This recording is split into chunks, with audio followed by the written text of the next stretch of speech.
Oh my gosh. So I feel like a giddy little kid on Christmas morning. I've been so excited for today. And it's so funny. I just finished writing my first book, and Reverend Michael, I quote you so many times throughout my book. When I moved to LA in 2008, one of the first places that a friend of mine took me or brought me was to Agape Spiritual Center.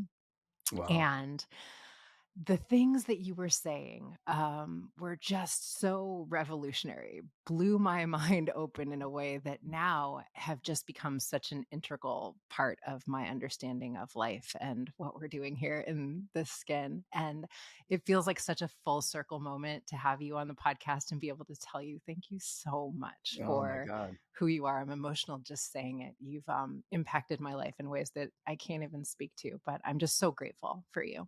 Thank you for who Thank you you. are.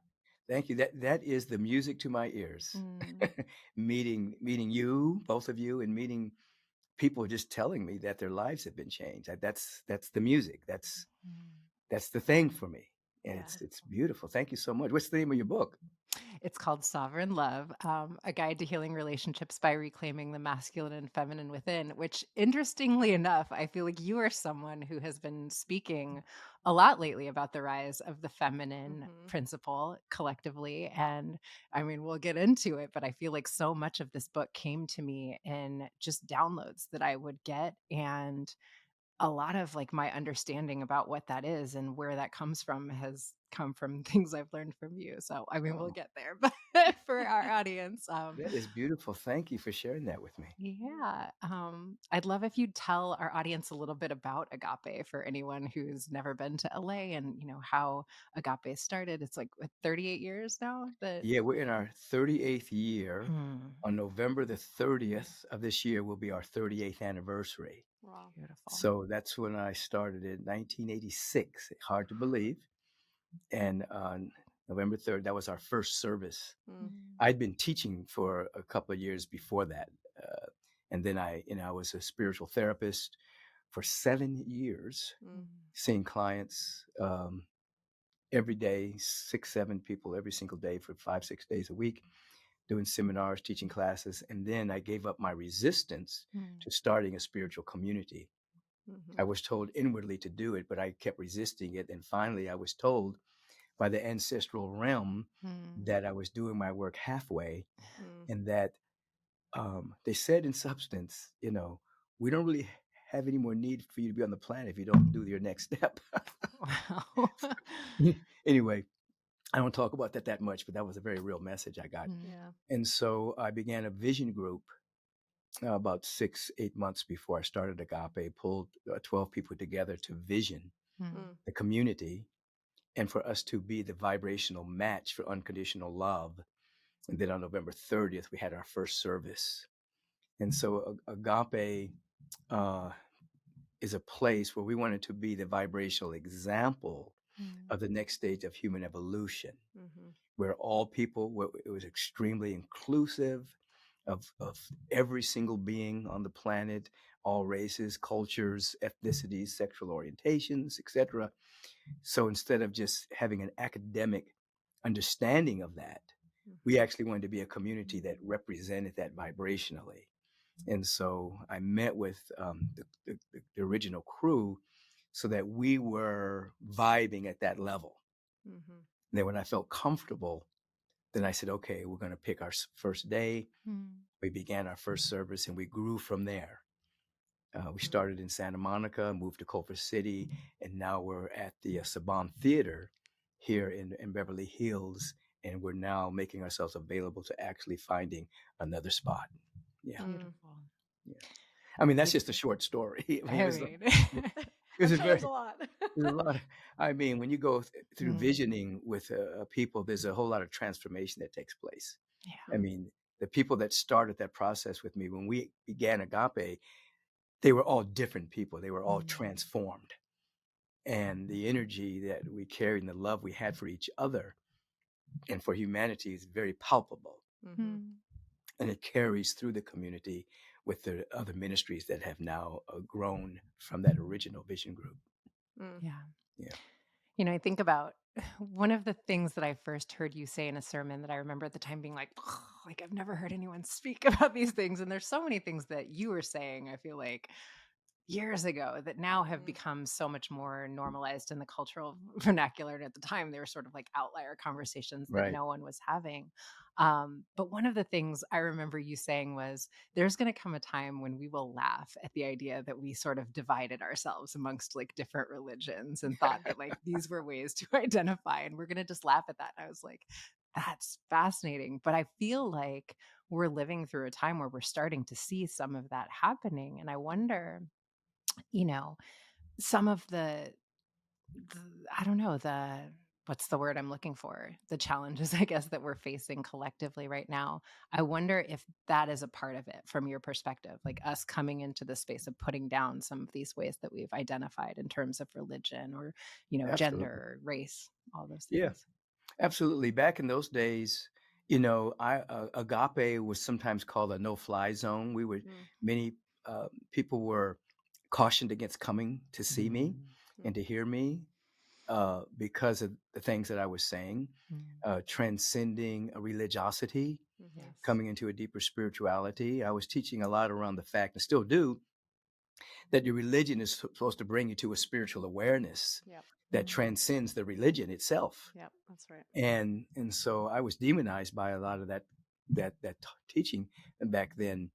And I think that when you look at what's happening right now, people are leaving traditional churches in droves, particularly mm, young people. They've kind of seen through religiosity, yes. and I oftentimes define religiosity as falling in love with the religion more than you fall in love with God. you Yes. Mm, know, so people are really into the scripture or the word or the religion, Mm, but they forget why they are there. They're there to basically have a personal relationship and a personal realization with the presence mm, that's never an absence. So that ultimately the boats that you get to a destination, you can love the boat, but you're really trying to get to a destination, yeah. you know? And so the boats are the different religions mm, to get you to self realization, to mm, awakening, to discovering your real nature. And so when you start to discover your real nature, you can celebrate how you got there, mhm, you know, but that's not the thing. Mm, The thing is your realization of your real nature and being. So I see a lot of the disintegration of old structures that mhm, are happening now all across the board, mhm, and I think it's a good thing. You have to have some level of a disintegration before you can reintegrate at a higher level, whether mm, that's personally or whether that's collectively as a society or a global family. And so we're in the midst of that. Yeah. And so there are people that are in a state of confusion, mm, and there are people that are at another level where they've gone through their confusion and they're now like breathing like a sigh of relief. Says, "Oh wow, I kind of know who I am a little bit more now." And you can still keep your religion, whatever it is. You don't have to throw it away, but you now know it's a vehicle. Mhm, It's not the thing itself. It's a vehicle that's taking you to the realm of the transcendent. So you allow the transcendent to become imminent as the mm, activity of your awareness. Yeah. Yeah, I think too, I mean, whether we're talking religion, whether we're talking statehood, whether we're talking, it doesn't matter, ethnicity, any of these things. I think for so many of us, we hold on to them as a way to make ourselves feel safe, right? And for somebody to almost be responsible for our lives, mm, right? So that we don't have to necessarily take responsibility, or we can kind of look to somebody else as like the great knower, right? mm, Because I think transcending that can be scary. It's a lot of personal responsibility that I know that in my work with clients, they struggle with. They want it, and yet they're terrified when they start to get a taste of it, right? And I think we are starting to see collectively moving through the fear and getting to the other side and saying, oh no, actually, this personal collective responsibility is pretty amazing and is worth the work, right? Of letting go of those kind of, constricting things that kind of keep us in place, I guess. Right. They're like seed pods, Yeah. mm, that like you say, they're protective for a while. I mean, a seed has a protective covering, but inside of that seed is information, Hmm. energy, and information that carries the next stage of the evolution, whether it's Yeah. a plant or an acorn becoming an oak tree. And within us, there's just a boundless, infinite capacity of infinite potential. Mm. And it's locked in personality, which arose from time. And it's locked in the ways we've been imprinted by the world and our experience and our interpretation of those experiences that has formed an identity that we cling to and we protect. But ultimately, we have to break out of that seed pod so that our authenticity, our Mm. real self, can begin to shine. And then that's when real joy and real happiness is, because it's not based upon external circumstance or external authority, following the rules, staying in the status quo. It's actually an energy by which we begin to realize that we've come to break free from the status quo and to create something new That's Yeah. right. as creative beings. Yeah. I love that. I feel like I've heard you say so many times that pain will push us until a vision pulls us. And I feel Yes. like that's certainly been true in my own journey. But so much of that feels like that is what is happening collectively. Like we're Mhm. attempting to cultivate some vision of like who do we want to be as a human race if we're going to put down all of Yes. this, right? Yes. I think when you look at the great visionaries who have walked the planet, they always speak to our possibility. Yeah. Mm. And I think right now there's a dearth of someone holding that vision. I'm talking about at the political level. I'm not talking Mhm. about, there are communities, the spiritual communities, there are individuals that are speaking to that. But it's not popular right now Yeah. to really speak about possibility. Yes. Everything's about protection, borders, Mhm. defense, polarization, division, Mm. things like that. So there's no real, and we don't. I'm not saying we need this. We don't. There's no singular leader Yeah. Mm. talking about a vision for humanity. You know, uh, we have His Holiness the Dalai Lama, who I'm very close with. We've lost Nelson Mandela, Mhm. Dr. King, Mm. people like that. Mother Teresa was holding a high vision of the Christ being in everyone, regardless of ethnicity and culture and religion. But we need to have a vision of possibility rather than constantly articulating what we don't want, you Yes. know. And I think that those people in leadership right now are articulating what we do not want.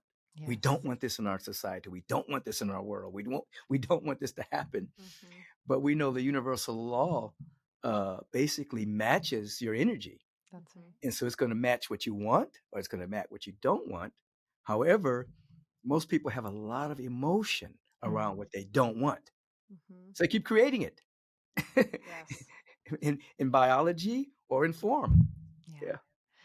I think to me that's been, because Vanessa and I are psychotherapists, and I think a lot of times you hear people speak to, you can't sort of bypass the reality of what is happening and what is real. And I have found in some of my darkest moments, and what I really work to do is what I've learned from you, which is like holding the vision of the larger truths of who we are. And I find comfort in that because I feel like we tend to like drop into the space of hopelessness when we feel like whatever the quote reality is around us is like Right. the best that this will be or the truth of who we are when that is never the case. But I'm really grateful to you for modeling that we can continue to hold that vibration. And that is how we impact the world Right. around us. Yeah, there's two kinds of bypasses. I mean, there's the bypass, traditional psychological bypass, where you're sublimating or pretending that something isn't happening. Mhm. You suppress it, you repress it, you don't look at it. That's one kind of bypass that, of course, we don't want to do. We want to embrace. We want to embrace whatever's happening, and we want to observe it from a higher level Mm. with an intention, so that what we're observing begins to be transmuted based on observation. I mean, Mm. the observer effect basically says whatever you observe changes on a subatomic level based on observation. So Mm. you don't bypass it. You absolutely embrace it and look at it and don't judge it Mm. and don't hate it. And it begins to change with intention. Mm. And then the other bypass, which is I think is a greater bypass, is when we actually repel the good that's trying to happen. Yes. Oof. And so I know for sure, it's not conjecture, that there is a dynamic presence of love and beauty and intelligence that's everywhere. Mm. and it's not intermittent. It doesn't come and go. It is what it is, but it bypasses us if we're not matching its energy. Mm-hmm. So if we can't hold a modicum of gratitude, thanksgiving, appreciation, forgiveness, if we just compassion, Mm. we get to that space as best we can, then the energy of those blessings match that. Yes. But what happens is it goes around us if we can't match it to a degree. So all of those things are important: forgiveness, compassion, self-reflection. All of that's important to not allow for the great bypass to take place around us. That's right. You said a word too that perked my ears because I've heard you say this, which I think is so funny, that we're suffering from intention deficit disorder. And I love that. And I Yes. would love if you could speak a little bit more about that because I think intention is such a powerful word that I think we hear, but I don't know if we hear enough in the realm of like what we're talking about. Yeah. I feel like I hear a lot about it in terms of like, entrepreneurs trying to make money and like, but Yeah. what's your intention for this company? But when it comes to us, right, as beings, can you say more about this intention deficit disorder? Absolutely. Uh, People that are uninitiated yet or unawake, they have the tendency to wake up and go into the world with no intention, and their whole mode of being in the world is reacting to circumstance. Right. They're more of a reactor, and they're just kind of bob around, not responding, but reacting to situations, reacting to people, but they have no inner intentionality. Mm-hmm. Intention is kind of like a vibrational rudder, you know, where and we have to embrace an intention for our life. Why are we here? Mm-hmm. I mean, why? What values really drive us? What is our mode of being in the world? Not just I want to make money, but as a spiritual being having a human incarnation, what is my intention for being here? And generally, as we widen that intention to, I want to be of service. I want to activate my gifts and talents. I want to share my gifts and talents. I want to radiate them. I'm intending to be kind today. I'm intending to be compassionate. You know, we as people are suffering from an attention deficit disorder because they're just going out and reacting to things rather than establishing an intention. And then when things happen, it bumps up against their intention. And then they can check and see how they're doing. Right. I did really well with that. Oh, I kind of fell down on that. No judgment. I'm not beating myself up about it, but it didn't really match my intention for the day, or I kind of superseded my intention. But to walk around without an intention is to walk through life without a rudder. That's You're right. just spinning around and seeing what's happening in the world and reacting to it. And it's a waste almost. I had a friend named Ari Aratne. He was the founder of the Savodia movement in Sri Lanka. He just passed recently at about 93, 94 years young. And he used to say, don't waste your incarnation, you know. And a lot of people are just spinning around, kind of wasting their incarnation with no intention. Yeah. Yeah. I think there's something in the idea of wasting this incarnation that a lot of us, are sleeping through this thing. And I feel like there's a little bit of a collective awakening happening. And I would love to ask you about your awakening, because something that Vanessa and I learned about in depth psychology is the way that so much of what we would consider in our Western culture as like mental health crisis or maladaptive Yes, ways of being are really a lot of times like the sage, wise, people that are The seers. yeah, in tune with the mysticism and like the subtleties of life. And I feel like, your experience of awakening, I've heard you speak to that there was a period where you thought you were going crazy or that there was something wrong with you as you were starting to really tune into your gifts and your vision. Can you share a little bit about absolutely. that? See, this is way before like transpersonal psychology was popular, Mm-hmm. and I was a psychobiology major at USC. I was going to go to med school. And just to go back just a little bit, I attended Morehouse College, and then I was transferring to USC. But before I was transferring to USC, I was a part of a group. We were very revolutionary. We were going to change the world by any means necessary. And I was in a meeting, and we were getting ready to have a meeting, and I heard this somebody behind me say, if you were to take over the world, um, how would the world be if you were to take over the world? Something like that. And I turned around, there was nobody there. Mm. So we kept continue with the meeting, and I heard it again, but it was coming from inside of me. If this group were to take over the world, would the world be any different? Is what it Mm. said. And so I looked around the room, and I could see the pathology Mm. of the beings in the room. Mm. This person was very egocentric. This person territorial. This person always had to be right. I could see all the things. Mm. And I said, wow, the world wouldn't be any different. We had a really good ideology. And so I left that meeting and never went back. Mm. The very next week, someone in that meeting shot somebody. They got into an argument. Somebody pulled out a gun and shot somebody. Wow. Fortunately, I wasn't there to be a part of the whole legal thing that went down around that, but I was left without something. It was like, but I remember hearing this voice. So anyway, I enrolled at USC after that, and but the experiences kept continuing, Mm. and it was like I'm hearing voices, I'm seeing visions, I'm astral traveling a lot, and I had no previous experience of this on purpose. Mm. And I would leave and I would travel. I remember going to my mother's house, and I'd come back to my body and I'd call my mom. I say, Mom, are you wearing a blue dress? Yes, baby. Are you cooking chicken right now? Yes, baby. So I knew the experiences were authentic, but I didn't know what it was. So I did think I was losing my mind. So one of the things I did, I stopped smoking weed. I said, this has got to be the cannabis sativas, you know. So that the experiences increased. Mm. So anyway, to make a long story short, I was in having this lucid dream in which these three men were chasing me. Mm. And every day, every evening, they would get closer and closer to me. And one evening, they were very close. I could see the outline of their face. And I turned to my right, and there was a small tent, and thousands of people were trying to file into this tent. Mm. And I knew every single person. Mm.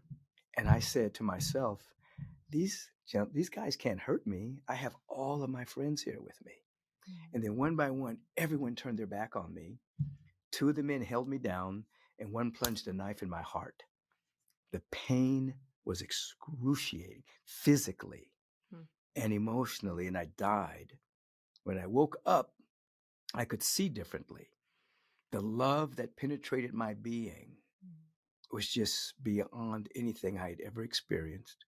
And the beauty of everything was just glowing with this presence. I like to say the lint in the rug was glowing with Mm. divinity. Everything was just beautiful. And after that, I could not get back in the box anymore. When I was a young kid, I had different mystical experiences, but I forced myself to be normal. Yeah. But after that, it was I couldn't get back. Mm. And so I had to discover what had happened to me. And so then I went on a journey to discover what had happened. And that's when I bumped back into the mystical teachings of Jesus, Yeshua ben Joseph, Gautama the Buddha, Zoroaster, Walter Russell, a number of Howard Thurman, a number of spiritual adepts. And some of them taught me from the other side. And then it took years to integrate, because there were periods of time where I'd be so expanded, I didn't care about the human incarnation at all. So I was unintegrated. Mm. So it took years of integration and then embodiment. And during that particular initial period of time, I lost all my friends. They thought I'd freaked out. And then after a number of years, could integrate, embrace the beauty of humanity and the beauty of being a human being, Mm. not pushing it aside, and embracing the higher aspects, but integrating it. As a Mm. matter of fact, just a quick story on that. Back in the early days, I had a name change. I changed my name to Paramatman, Mm. and I wrote from that really high mystical space. And I had a little magazine, and and then after a couple of years of that, I realized that Michael was not necessarily evolving. I was denying him, Mm. and I was just in this very high state all the time. And so I took my name back, Michael. and so that there'd be an integrative process. Mm. So it was not dual, you know, Mm. and so because I see people who now they'll channel some higher frequency, but their own personality structure is not affected by it. You know what I mean? Mm. Does that make sense? Yeah. Mhm. Yeah. And so, so those are the initial days of the awakening. And then over the years, there's been insight, integration, embodiment. You know, the insights continue. That initial opening just continues. It's not one and done. It's just a forever unfolding revelation Mm. so I'm always on the edge of greater discovery, and I'm like new all the time. I'm beginner's mind. Beginner's mind. Yep. You know, I just stay there. I don't try to carry any kind of know-it-all vibe. I just in this flow of love and energy, and let it articulate itself through me like that.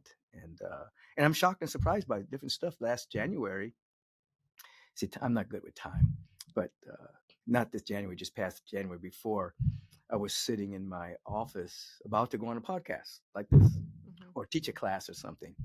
And I always meditate before I do pretty much anything. I just, get quiet and Mm. ask to be used. And so I closed my eyes and I did that. And when I opened my eyes, I was blind. I couldn't see. Hmm. The light was so bright around me Mm. that I could not see anything, but I was just encased in this light. So I called in Lee and Reverend Kathleen. I said, I can't see right now. Just postpone this for a moment and until I can see again. And so it took a period of time, and little by little by little, I could see in this dimension and be in the light.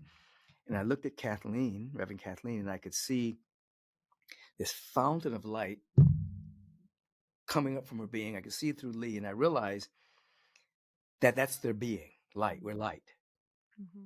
And anyway, the regular sight came back again. And that wasn't the first time that happened. It Mm. was the first time that happened where people were around me. Mm. And it left a nice residue around me. The point being that there's a continual unfoldment of the initial revelation Mm. that sometimes takes me by surprise. Yeah. And then I have to integrate it. And then years ago, I would never talk about this stuff publicly. But over the last 5 years, I'm okay sharing my own things that happen because I'm keenly aware that it's available for everyone and Mm. everyone has it in their own way. Yeah. Mine was kind of dramatic because I was hard-headed. I was an atheist, agnostic, Fair and enough. so it had to come hard because I was not going to go. I was not going to go willingly into anybody's spiritual community.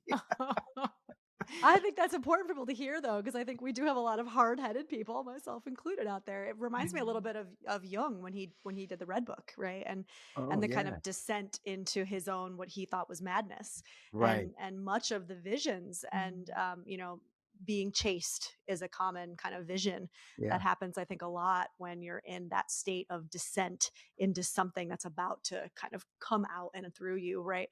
And he speaks a lot about that, but this integration I think is so important because I know for me personally it's been a lifetime of constant, like, how do I hold the tension of these two worlds? How do I allow myself this experience of, whether it's transcending or whatnot, and then also coming back into the body and like it, and kind of grounding it in more of like a somatic spot of like, okay, what's happening in my tangible self, and almost like not letting either one of them, I don't want to say become too strong, but it's almost like I sometimes I feel like if I get too far into one realm, it's like I can't quite grasp the other, if that makes sense. So it's like I'm kind of in this, and I feel like a lot of my clients struggle with something similar, where it's like this constant balance between I want this, but I don't want.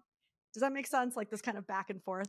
yeah, yeah. It's like appears to be a dichotomy, and until there's, and we become more and more integrated. Mm-hmm. I know recently for me, um, the language, I become aware that there is a me Mm. that's beyond my personality.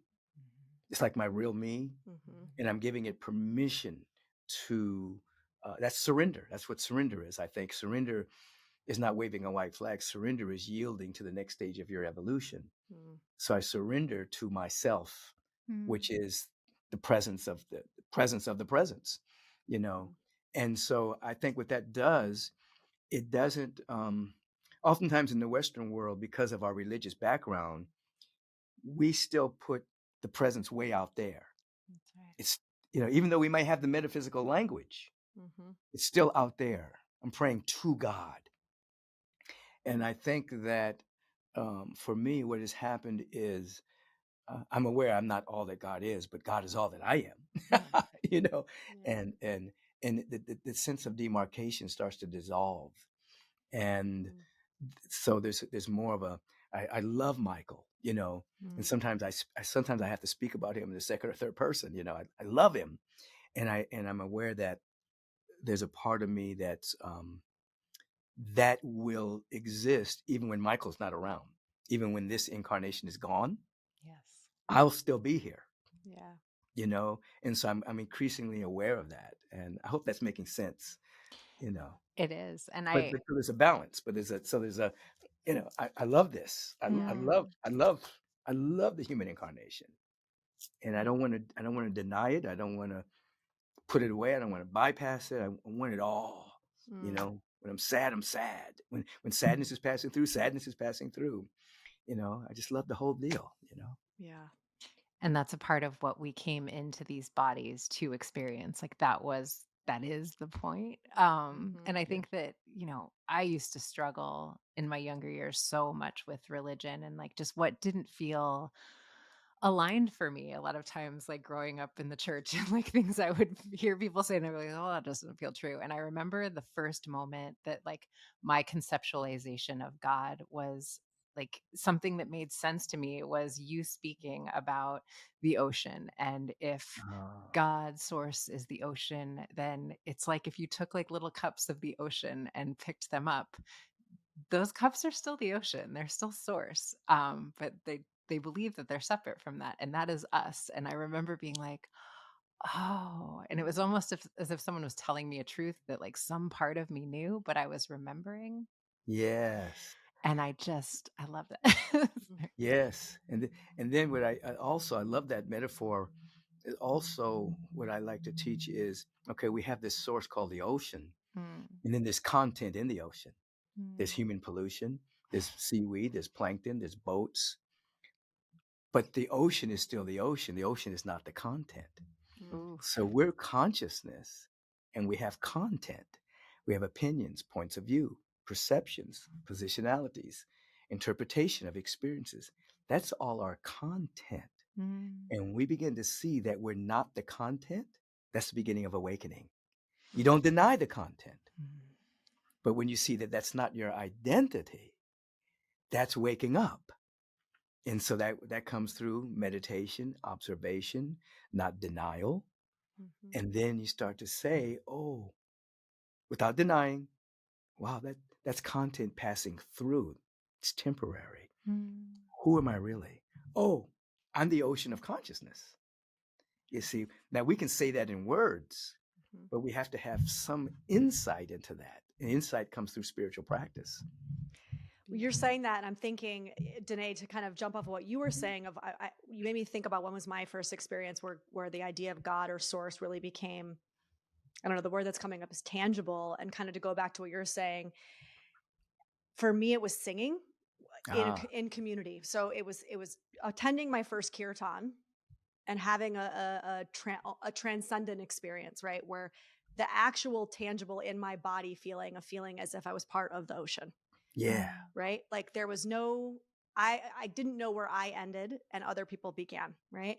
And then realizing how much of my life up until, I don't know, I was in my early 20s the first time I attended a kirtan, I had sought that out through live music without knowing that that's what I had been seeking out, right? I had Mm. always been such a lover of live music, and I'd always gone to concerts, and now at that point I was like, "Oh, this is what I was doing. I was seeking out this tangible in my body feeling of being connected with everything and everyone without having the rationale, right? Or like the understanding of what I was doing." absolutely.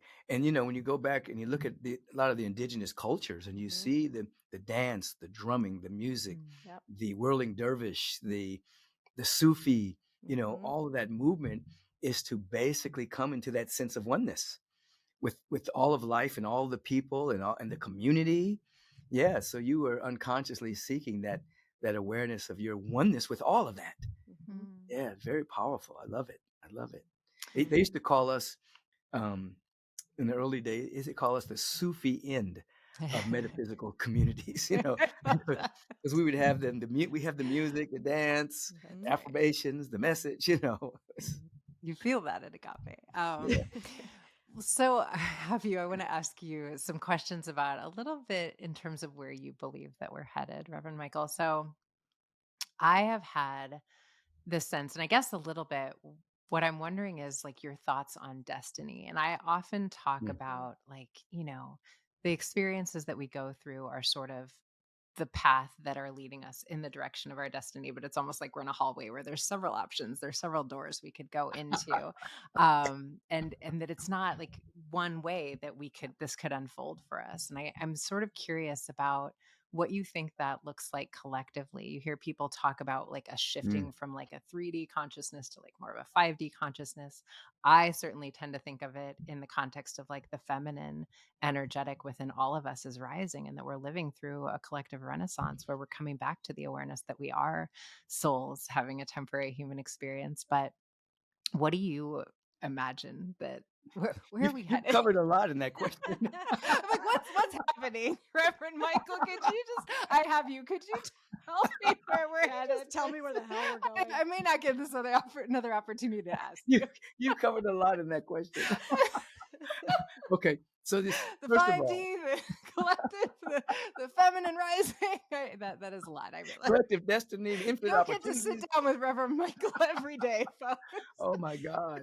Uh, Well, I know that there is a great destiny in all of us individually and collectively. mm, Mm, You know, there's a intelligence, there's an energy, there's an intelligence, and it's you. First of all, as individual. The word individual means undivided, mm, but unique. So individually, we have a destiny.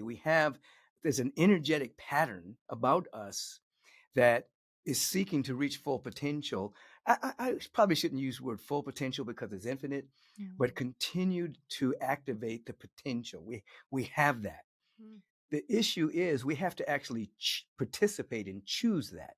mm. It doesn't just happen, it happens just according to our choice. Yeah. And choice is a function of expanded awareness. When there is little awareness, then there's reaction. When there's greater awareness, we can actually choose it. So you're here because somewhere along the line, you have chosen to be a part of this energy that's unfolding individually and collectively. Mm, So when you talk about moving from 3D, 4D to 5D, I think you're speaking about the fact that the cosmos and the multidimensional universes are constantly unfolding to reflect the infinite nature of the presence. So mm, there is a movement towards more expression. It's working on our behalf, either through pain or through insight. mm, So, yes, there's definitely a movement. Now, on the planet Earth, you know, we are moving from a hard patriarchal, masculine energy, mm. individual John Wayne kind of vibration, you know, Yes. into a much more feminine vibration. The feminine is rising and it's necessary, Mm, or we will destroy ourselves. mhm, And when you look at, you know, I have a model called the 4 stages of spiritual growth, development, and unfoldment. The first stage being the victim stage, the second stage being the manifester stage, where you operate with your mind to try to make things happen, mm, manifest. That's masculine. mm, mhm, The third stage is something is operating through us. mhm, That's feminine. That's surrender. That's mm, allowing. That's letting. Letting what? Letting something that's already existing as a prototype, as an idea. So we are moving, you know, because we've learned how to manifest. It's been big the last 10, 20 years. So now we're moving to a more of a feminine, mm. mm. and then that leads to a higher state of being. So I know I'm covering a lot of material, but your question was had a I lot love of it. things in it, you know. Yeah. So yeah, there's a collective destiny, and we have to choose it, meaning Mm. just as every rose bud doesn't necessarily bloom at the same time. You know Mm. what I mean? Some bloom and some stay in the bud tightly. Some don't bloom at all at that Mhm. on that particular tree. So I think you're seeing a lot of people Mm. that are beginning. They know something's up. Yes. They're going beyond religion. They're going beyond, even if they're atheists. They're going beyond. They realize, oh, I finally got everything, and this world can offer me. And I'm still not happy. You Mhm. know, Mm. what's next? What is really pulling me? you know and as syrupy as it sounds to some of these people, it's like, is it love, is it compassion, is it Mm. peace? So I think we're moving into that dynamic, and more people are coming into that. And just as people have become more confident to out themselves in terms of their sexual orientation, people are becoming more confident to out themselves as spiritual seekers, Yes. as I'm into God, I'm into love, I'm into peace. Mhm. They're not holding it as tightly anymore, and this is creating a vibrational field where more and more people get to pop. Yeah. Mm. Because the noosphere, the mental atmosphere of the planet, is not only filled with the great avatars who have walked the planet, but there are people knitting, having spiritual awakenings Mhm. that's populating the environment, and it's affecting all of us. People will never read about, never know about, but they're affecting the atmosphere that's Mhm. making it easier for enlightenment. It's never been easier than it's been now. Years ago, people had to go to a monastery and sit there for 30 years, Yeah. Mm. and there were people that dedicated their life to doing that. But there's been so many people now that have popped and have seen that it's in the atmosphere now. And so it's easier. It's easier Mm. to, if you have intention, That's right. spiritual practice, and make that choice, it's easier to wake up now. And so, yeah, there's the rise of the feminine, there's awakening happening. I mean, just look at how young are you guys? I'm 45. Okay. I'm 40. Okay. So you look at the last, you can't look at the last 40 years because you were a baby, but this was woo woo Yeah. 40 years ago. It was woo woo 10 years ago. I mean, Yeah. It's I'm like, from New York, so it's still kind of woo woo it's depending still on kind of who woo. you talk You think Californians are nuts. Exactly. If you turn this United States upside down, all the nuts roll into California. That's right. you know, but you look over the last 15, 20 years, as Mm. you said earlier, a lot of this has become normalized in our Mhm. conversation, Yeah. you know, and now we have epigenetics, we have quantum physics, Mm. now corroborating what the mystics have been saying for hundreds of years, That's right. that there is a universal intelligence or an awareness that's conscious of itself, and that your genes don't determine necessarily your Mm. health. Mhm. It's actually the condition of those genes, which you determine by your own thinking and your own feeling and your own emotions. So now science has caught up.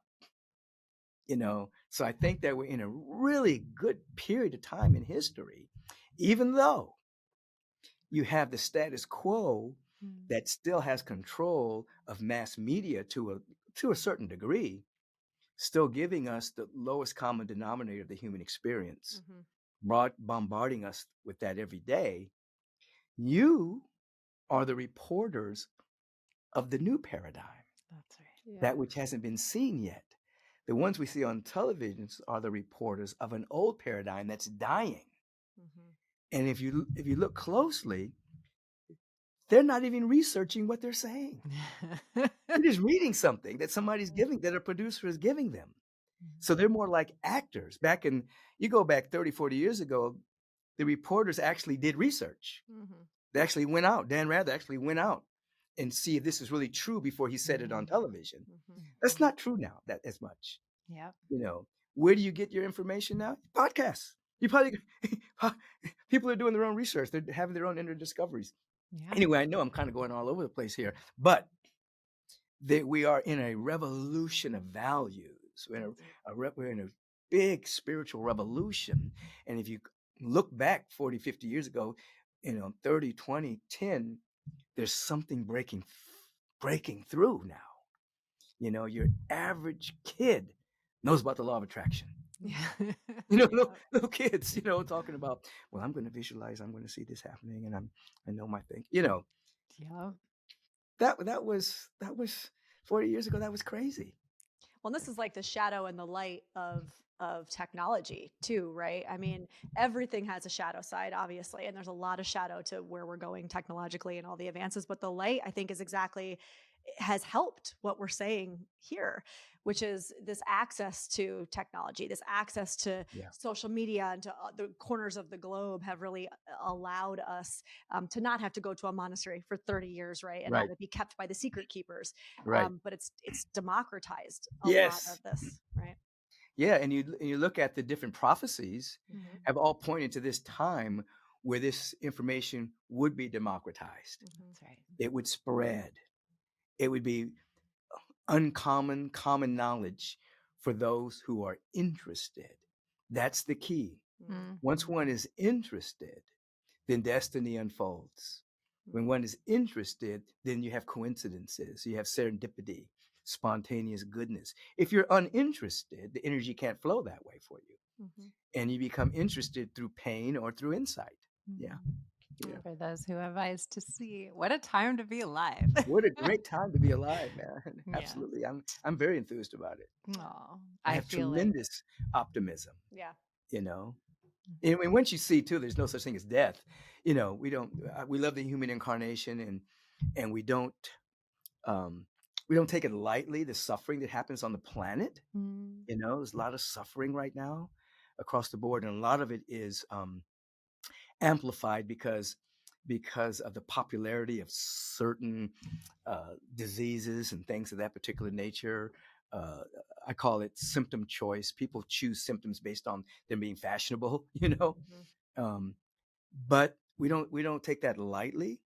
But at the same time, you walk with one foot in the eternal Mm. and one foot in time. That's right. And so you have this awareness that life continues, and then you're in time, you see the suffering, so it births compassion. How can I serve? How can I alleviate pain? But at the same time, you don't be overrun by that by keeping your other foot in the eternal. There's an order, there's a harmony that can't be touched by time. Oh, I'm in time. I have to have compassion, I have to have patience, I have to practice non-judgment. So there's a constant movement between that. Yeah. Yeah, but I think what you're saying is so important because the revolution will not be televised, and I think there is so much. No, it'd be podcasted. Right. We'll be talking about it here, but yeah, there is so much shifting and so much love rising, and I think that you won't see that on the local news, but it's happening. No, it's so funny because you'll see actually the Paul Parrot of that. You see them all saying the same thing. Even if they're appear to be antagonistic with each other, they're still saying the same thing. Oh, yeah. They're still talking about the same thing when there's like 99% of other things happening. Mhm. They're all talking about the same thing. That. So it's like they're trying to define reality for people, but people have to break out of that, Mhm. turn that off for a while, and go in. Yeah. You know. This is like the gift of a lifetime. We want to be mindful of your time, Reverend Michael, but I'll see you at Agape and everyone else. Are you going to come to Agape? You I live in mean, LA? it's so funny. I Yeah, have a we're both in LA. 7-year-old, and I haven't come as much since he's been born. I watch the live streams sometimes, but Well, Vanessa listen, and I are going to come. you got to come on the 21st. Mm. Whenever this is aired, the 21st may be past or whatever, but the 21st is my birthday. Aw, we'll And so definitely they're come. planning something special. I don't know what's going to happen, but you should come. Okay. Beautiful. Calendar.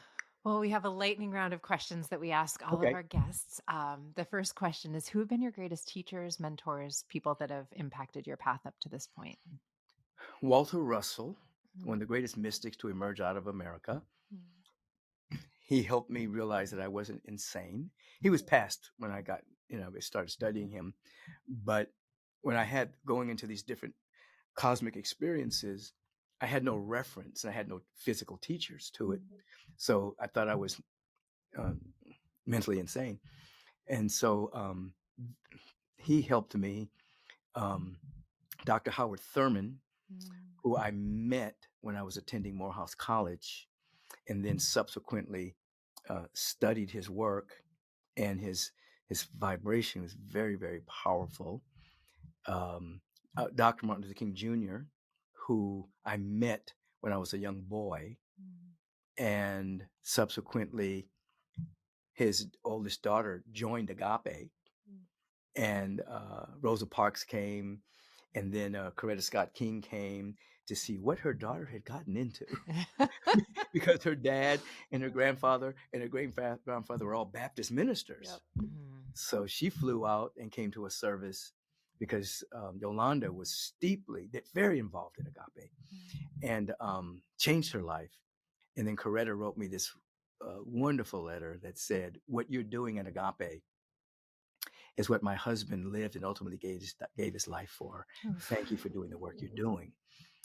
So Dr. King he imprinted me at a certain level. Now I'm counselor to his family, his older son and his daughter. I'm like her spiritual mentor. Mm. Ernest Holmes, who started this Science of Mind, I met him. This is interesting. I met him in the dream state. I didn't know anything about these churches, these metaphysical churches. He was just, I would leave my body and I would go to this class and with these teachers. Walter Russell was one of them. And so one day, I would leave my body and I would go. It was just very natural for me. And then one day, this man said, "Today the class is going to be taught by Michael Beckwith." And I'm shocked. I'm sitting, me. So I walk up to the front of the room and I say, "The laws of this particular universe can be broken down into 8 words. It is done unto you as you believe." Then I counted. It is done unto you as you believe. 8, 8, like that. And a bead of sweat rolled down the side of my face, and I woke up in bed sweating because I realized this was really happening. Now I knew it was happening, but that particular experience shocked me. It's like, oh my God, I'm really going to these places. I'm really talking to these people. So fast forward.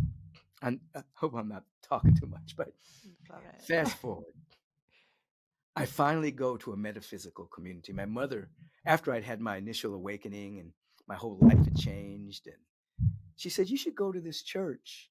You know, they talk like you." And I said, "Mom, I'm not going to any church. I can't be with all that dogma." They said, "No, no, really, you should go to this church. They talk like you do. I've been going there." So at the behest of my mother, Alice Beckwith, and a lady by the name of Lissa Sprinkles, I go to the church, and the guy's speaking, and he says, "Heaven and hell aren't merely places; they're states of consciousness." I'm like 20-something years old. I shout out, "He's right!" Like that. Everybody turns around and looks at me. So anyway, they were having a couple of years later, they were having an anniversary, and there was a statue of this guy that was the founder of their movement. And I looked at him. It was the same guy that had been teaching me on the other side. And I said, "Oh, I know him." And they said, "What do you mean you know him? He died in the 60s. I said, "I know him. He teaches me on the other side. He told me I was going to really extend the teachings." And I'm this young guy, so everybody thought I was nuts. And I stopped talking about it, you know. So Ernest Holmes is another guy that affected me first on the other side. Then later on, I studied his material. Beautiful. And let's see, this is Emanuel Swedenborg. There was a book it was a book called The Natural Depth in Man. And it was his name will come to me in a moment, but he was a psychiatrist that studied mental aberrations and things of that particular nature. And he studied, and we're aware that many of these people who were having psychotic breaks were also really having spiritual awakenings. And so he had studied Emanuel Swedenborg. So that took me down the path of studying Emanuel Swedenborg, which gave me more insight into some of the things I was experiencing. So he was very important to me as well. So those are just a few. Dr. Thomas Hora. He passed in the 80s.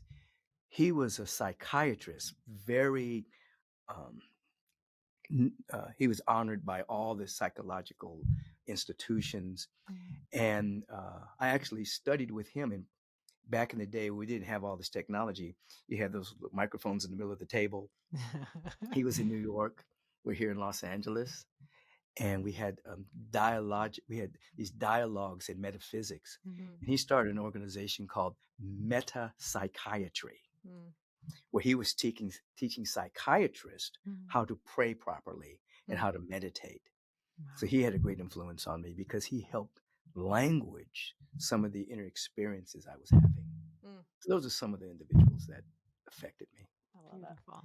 Okay, Yeah. so the next question, I'm not even sure where this is going to go because I feel like this is just part of who you are as a being, but we like to talk about this concept of flow with people. And, you know, everybody seems to have a different kind of idea of what flow is, a different experience of it. Oh, I'm doing this when it happens. But right, this experience that all of us have where everything just seems to align and time, like you said, oh, I'm not good with time. Like time just becomes a construct, right? What is that for you? Like, what do you find yourself doing when that In happens? flow motion, I call it flow motion, or the hitting the zone. I kind of I release myself to the moment, and I'm very attentive, but I don't have an attachment to an outcome. And so I release the outcome, but I throw myself into the moment. So if I have to teach, I'm with you right now. I get up to speak. I may have a topic, a theme. I may have a sentence that's going to be a leap off point. And then I just throw myself into it and I allow this life, love, intelligence to take over. Yeah. You know, and then I become a witness and a participant. Yes. And it's me, and then it's bigger than me. Yeah. All at the same time. And there are sometimes when I'm in flow, I'll stop. I say, "Ooh, that was really good." I have to remember that. I have to remember that, you know. Yes. Totally. Feel that Come in your back to presence. something. Yeah. Something Yeah. It's you wrote moving and you're through like, him. You can just see it. Oh my God. Right? Sometimes I write a theme of the month every month, you know, and it's, you know, you always have the blank page. And I start to write. And then when it's complete, I love it. You know, so, wow, this was really good. I wrote that? Yeah. It's like, wow. Beautiful. And because I'm like, do I have to write another theme? Oh God. Then I go into my space and let it write. And it's like, wow, that was really good. Yeah. I know it was flow. It was flow. Yeah. That's right. Yeah. Right, Reverend Michael. And what is breaking your heart right now? Breaking my heart is the killing in Israel and Palestine, Rwanda. You know, all of those wars. Sometimes I have to just sit. I mean, I remember reading something, and I remember I had a couple of people standing around me. I just had to just cry. And it was just, I just, all these tears just flowed out of my being. Yeah. When I thought about humanity's inhumanity Yes. and the death, and that humanity still talks about collateral damage as if every single life is not precious. That's right. Just blind to being on one side or another, and forgetting that we're all on the same side, and that what they're fighting about is inconsequential to the death toll of anyone. And it just regurgitates me to be about peace and unity and love. But I think about the Sudan. I think about the genocides happening. There's more than one happening on the planet, and it's the darkest side of humanity. That's generally fueled by greed and the profit motive. You know, it's not just race. You know, it's profit motive that uses race as a tool. That's right. To rationalize the death toll. So that breaks my heart. Yeah, it does. It keeps me it keeps me fueled to a degree to keep doing what I'm doing. Mm. Yeah, because I can see the unity of all people. I can see it's real. It's not academic. Yeah. It's not just a mental construct of a teaching. It's like I can see it, and it's like I want everybody to see it. It's like when I go to a certain level, I can see it, and I just want everyone to come up here Hmm. and see the way it is. If you can see you can't unsee what you see. That's right. it. You know what I mean? If you see this, you'll be totally different. Mm. Okay, so we'll end on a lighter note. What is your favorite food? Favorite food? Oh, wow. I love everybody's responses to that question. Oh my God, there's so many. First of all, I love my own smoothies. Oh. I feel I that. make I feel one that every deeply. single morning. I have my own Me green too. drink. I have my own product, Mm. with the 47 different plant-based, Mhm. nutritionally, it's called Adaptive Zen. And so I made one today with a whole lot of blueberries, avocado, spinach, my green drink, a nice protein powder that I made. I have what is called an almond cow. You make your own nut. I have one of those. You have one of those? Yeah, so I had walnuts, Mm. almonds, and Brazil nuts, Mhm. milk. Oh, it was so good. Almond Cow, you should sponsor us because Yes, you should sponsor both of us. I'll plug you all day long. I love my Almond Cow. Come on now, I use it every day. Me too. And so I like mangoes. Mm. I like avocados. I eat avocado every day. Me Mm. too. Um, I'm pretty much plant based. Yeah. I'm kind of vegan adjacent. Every now and then I'll eat something, but 90% of the time I'm eating plant based stuff. Mhm. And so I like when I was a kid, I loved summer because there were so many fruits. Yeah. So I still like all the fruits, Mhm. and just making sure they're not, it doesn't have the appeal on top of it. It has real stuff. It's real fruit, not hybrid stuff. Nature's candy. Yeah, yeah.